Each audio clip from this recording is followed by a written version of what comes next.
ये कहानी है एक ऐसी रानी की जिसने अपने देश, अपनी मिट्टी के लिए आखिरी सांस तक लड़ाई लड़ी। रानी लक्ष्मीबाई, झांसी की वो वीरांगना जिनके साहस और बलिदान ने इतिहास के पन्नों में एक अमिट छाप छोड़ी।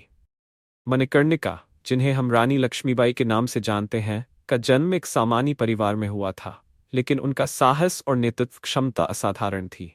विवाह के बाद वे झांसी की महारानी बनी। उनके साथ झांसी के राजा राजा गंगाधर राव थे। जीवन शांत और सुखमय था, लेकिन नियति ने उनके लिए कुछ और ही सोच रखा था। सब कुछ ठीक चल रहा था, लेकिन तभी एक वज्रपात हुआ।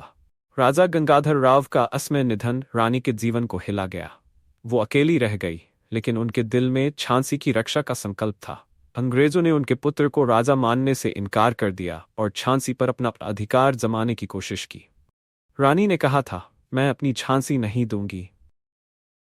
रानी लक्ष्मीबाई ने हार मानने से इनकार कर दिया। उन्होंने अंग्रेजों के खिलाफ युद्ध का ऐलान किया।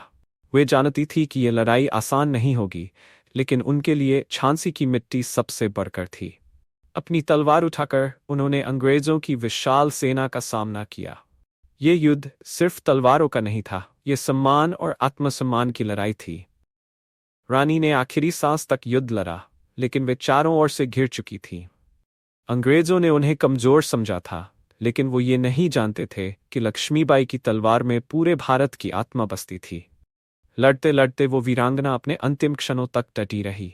उनकी देह घायल हो चुकी थी, लेकिन उनकी आत्मा आज भी झांसी की धरती पर जीवित है।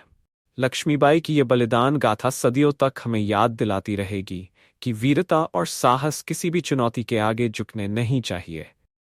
आज हम उस वीरांगना को नमन करते हैं जिन्होंने अपनी जान की परवाह किए बिना भारत की आज़ादी और सम्मान के लिए बलिदान दिया।